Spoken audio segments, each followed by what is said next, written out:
Alright, ladies and gentlemen, I am recording this NXT review a day later because I was just too tired from work yesterday. Had a long day at work, I was too tired to record. So I'm recording this the next day. But, ladies and gentlemen, we had ourselves a huge debut in WWE last night. We had the debut in the main event of NXT last night. We had the debut of the son, actually, next Samoan in the family, the son of the late great Umaga, Zola Fatu.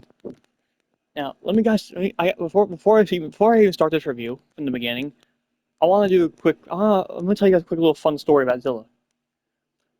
Me and my brother Anthony, we went to House of Glory. If you guys don't know what that is, it's a very fun wrestling promotion. It's like almost like a glorified indie promotion. They're not really indie. They're actually like they got they're indie, but they have like quality technology that a actual promotion would. It's the best way I can describe them. House of Glory Wrestling. I've been following them for years. One of their two commentators, JD from New York and Jason Solomonster, are two podcasters that I follow and listen to all the time. I love them. Despite a lot of people don't like it, despite that a lot of people don't like them because of their opinions, I love them. I think it's because it's opinions. Grow up. Just grow up. If anyone here doesn't like them because of that, grow up. I'm sorry. If you want on sub, go ahead. I don't care.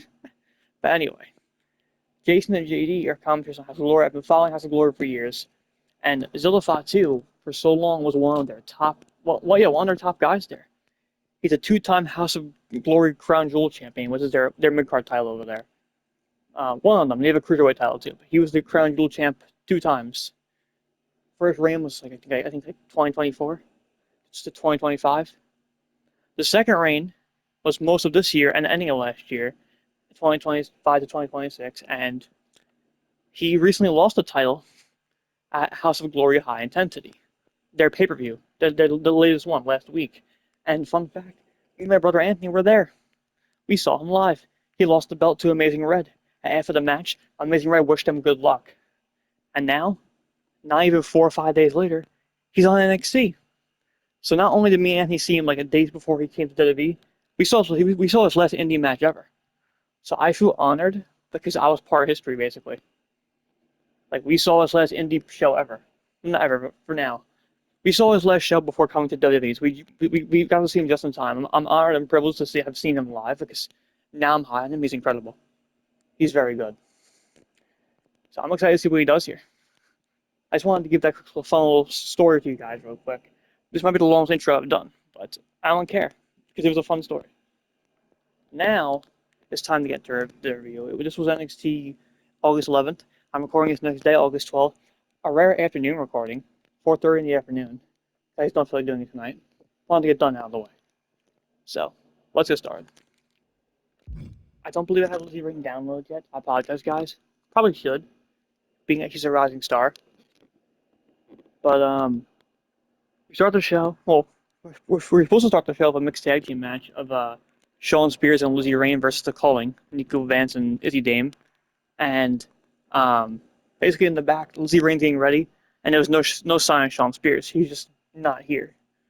So Lizzie straight up says, all right, we'll mix a handicap match. I'm taking on both the Culling, 1-on-2. I'm thinking, are they gonna actually have a man attack a woman like AEW does and TNA? They didn't do that, but we'll get to that. So Lizzie came out ready to fight them 1-on-2.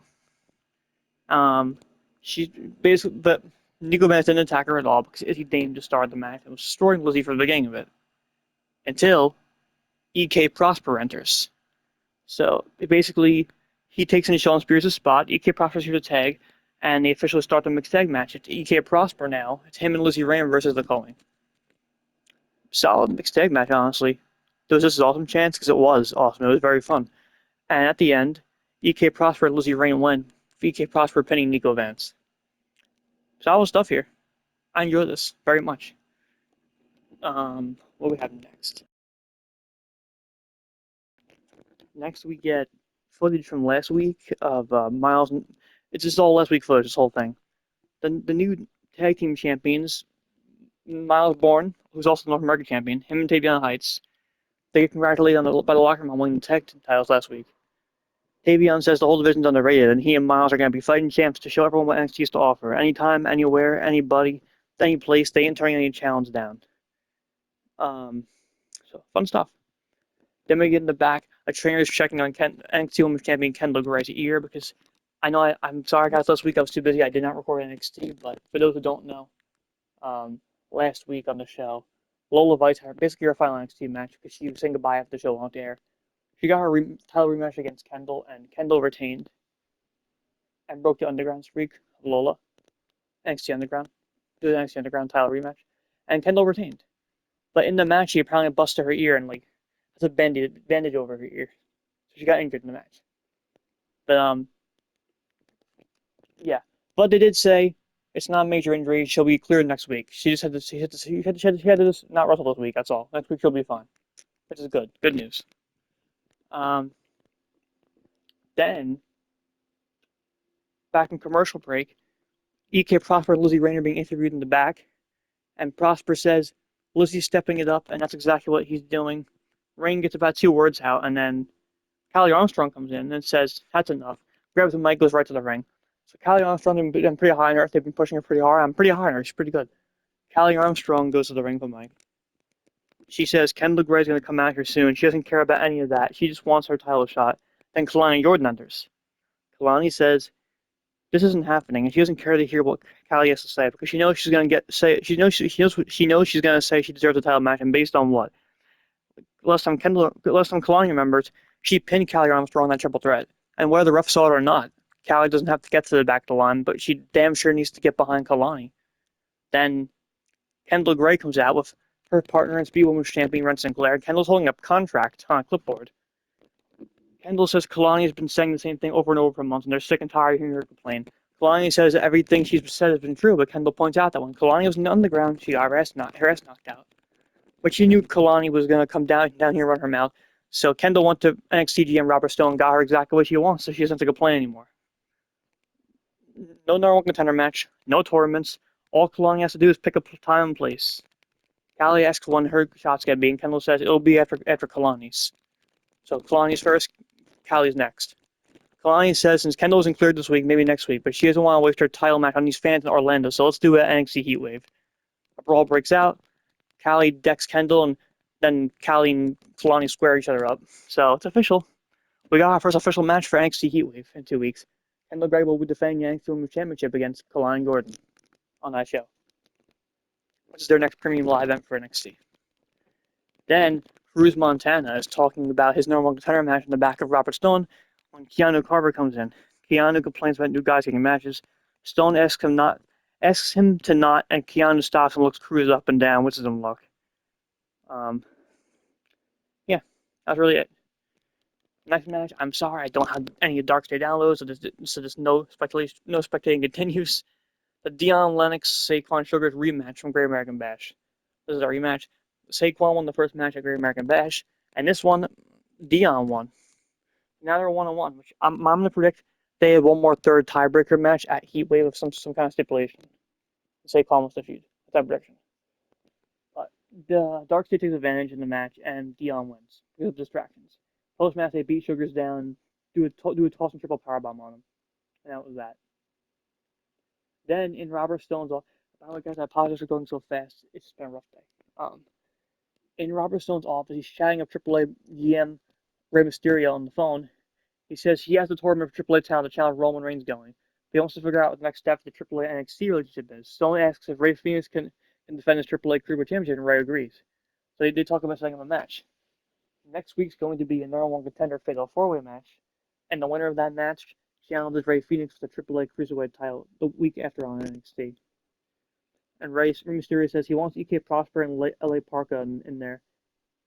And he says Stone could pick the other 2. So they're picking 2 each, basically. Then backstage, Grayson Waller's berating Saquon in the locker room, telling him these boys are running roughshod over him and he better do something about it. Now we go to our next match. I think I can spectate this one. This match was set up last week. Last week, Wren Sinclair defended the Speed Women's title against Zaria, North American champ Zaria. And the stipulation was Wren's first game her title last week to get the title shot against Zaria for Zaria's title this week. But last week's Speed title match ended in time limit draw. The but because of the time limit draw, Wren's technically retained her title. So she still gets a shot at Zaria's title on this show. So this match, that match happens right now. Women's North American Champion Zaria defends the Women's North American title against the Women's Champion Wren. Quite a mouthful. Let's just here's a quick thing I usually do for our champion fun fact whenever they defend the belts. Zaria's reign. The day later, but yesterday, when the show was live, her reign was at 63 days, and this was her third defense. So there you go. Toward the end of the match, solid match. Toward the end, Saquon and Dion are brawling, and Saquon hits him with a bat. But this whole brawl distracts Wrench enough for Zaria to win the F5 and retain the title. And that's that. Then we go to a social media video from Shadow Hill where he says, but he's injured. The doctor told me he's never seen a bone heal so fast. And I can't pronounce. I'm sorry, guys. Meniscus fracture isn't going to keep him out very long. He tells the fog's coming soon. Not the crimson fog, the regular fog. He tells us he learned about where Naraki was from and how the mist is different colors and different colors have different effects. So it's cool. So he's gonna try out, test, and let us know what he finds. Let's see if I have next character. Here's my match also set up last week. Mason Rook versus Hendrix. Hendrix wins. That's all I could say here. I'm annoyed because Mason Rook's the better star. I'm sorry, Hendrix is not ready. He's still back for G. He's not ready. Mason Rook is a lot better, and he should have won this. Yeah, he's not losing streak, and he shouldn't. That's all I'm saying about this match. I annoyed. The Vanity Project in the back, talking to Miles, here we are. It's an opportunity to get Miles to debut. Jackson Drake gets a singles match next week against Shiloh Hill, who's returning to action. And Jackson wins. We'll get a North American title match against Miles at Heatwave. And Brad Baylor versus Smoke will get a tag team title rematch also at Heatwave. So basically, Miles is going to be doing double duty, wrestling twice in one night. If Jackson wins next week, he gets a North American title shot against Miles, and now we'll see on Danny Proctor taking the title rematch. I think Miles is going to lose the North American title, and they're going to retain the tag title. That's my prediction. Double duty Miles and wrestling twice, he will. Cool. Now, next match I can't spectate either because I don't have OTM around the game. However, the next match is OTM's Lucien Price, no Bronco Nima. Lucien Price fights the BirthRight's Speedmen's champion, Lexis King, with the rest of BirthRight ringside, so Brad Connors, Charlie Dempsey, Stacks, Ariana Grace, and Lucien just wins. I know I'm going fast, guys. I'm sorry. There was not a lot that happened on this show. It was a good show, just not a lot happened. Besides the main event with Zilla. We'll get to that, though. Rapper Stone's in his office, and Ren comes in wanting a shot if the boys ruined her match. Stone says he'll think about it, and Ren says he'll still sweeten the pot. Here's what gets interesting. The speed titles are really only for Twitter. They need to go to NXT. I think the company realized that they're worthless now because Ren says she'll put her speed title on the line in a unification match with Zaria's North American title at Heatwave. So meaning, at Heatwave, Zaria versus Ren Sinclair, both titles on the line. Unification match for the Women's North American title and the Speed Women's title. Which Zaria's going to win, by the way, and retire the Speed title and keep the North American title. That's my prediction. And yeah, and also Stone books Kendal. She'll be cleared next week. Kendal and Rents will fight Kalani and Callie in a tag match next week. And that's it. Then we go backstage to the new team of Jada Parker and Thea Hale. Thea says she wants Natty right now because she thinks she owns the place, walking around being mean to everyone. Jada says she wants to be real, no disrespect. Natty's a lot and took her to bad places. And Thea says that's exactly why she needs to fight her. Jada says she gets it. She wishes her luck for next week. And Thea says, Jada says Thea's gonna be in her, and yeah, sorry, brain fart. Jada says she'll be in Thea's corner. And we go in the back of Romeo Marino excited, with Noam Dar excited about the 4-way next week, and Romeo Marino got chosen also for the cruiserweight title number contender thing. And then Tristan Angel says he comes in and says he's also been put in the match. He doesn't consider himself a cruiserweight, but he qualifies for it. And he's gonna win the 4-way and go challenge Ray Phoenix. Now we go to our main event. Well, I'm sorry, guys. I tried finding a community creation of Cruz, Montana, but this dude needs so much my faction stuff and showcase mode stuff, and I didn't play those modes yet. So my faction I did, it's not showcase. So I apologize. But this main event is Cruz Montana's first official NXT match as an NXT superstar. So not counting the Mike Santana matches he had while he was still in TNA. He's versing Grayson Waller, who's no longer on SmackDown, now on NXT again, for the first time since 2025. I think spring break in 2025, I believe. But yeah, the two of them are fighting this match, the main event.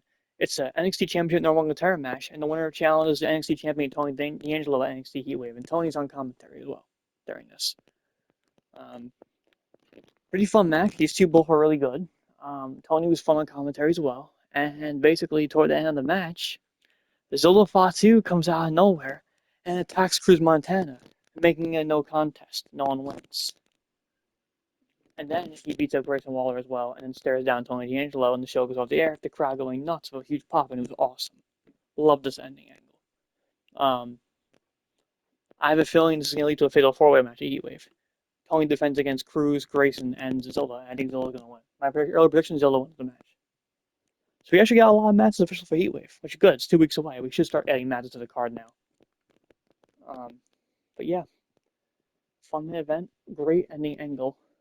Can't wait to see what he does next week. I'm very excited. And yeah, the main event seems NXT stacked right now. Tony D's challengers, he's got some really good big stars, talented stars. It's looking great right now. But yeah, that's pretty much it. Thank you guys for listening and watching, as always. One more thing, I apologize. I do have some news to talk about. Avery Styles, AJ Styles' son. AJ Styles' son, Avery Styles. You guys probably seen the news already. Avery Styles had his second match ever at GCW. He was apparently told by this guy, Eric Connors. He apparently told him he asked him twice to help clean the ring after his match, and he was apparently, according to him, Avery was hiding in the locker room. I honestly don't feel like going over the tweets right now because it's just stupid drama. But moral of the story, long story short, he was mad that AJ's son didn't try to help. AJ was trying to defend his son, being like, with all due respect, and he was telling his point of view. And look, and Cody Rhodes also, I think today also Cody Rhodes also was stepping in to help AJ Styles on his side. Moral of the story, I get why Eric Connors is angry. I get it. He's a GCW veteran apparently. I never heard of this guy. I don't follow GCWs. I'm not really a big fan of them. But he's I understand why he's mad. I get it. But at the same time, he doesn't have to be an asshole about it. All he had to do was go to Avery and be like, look, I know you're new here. You're only 19. You should really help. But, like, the kid's only 19. It's his second ever match. He wrestled twice. This is only his second match. He's so new to this. And, like, I feel bad for the kid. He's so new. The veteran that he is should have been more professional and should have, like, talked to him in the back instead of just complaining about it on Twitter like a little baby. That's my thoughts on it. Again, if anyone disagrees with me, don't give me hate comments, please. Don't, like, give me death threats. It's just my opinion.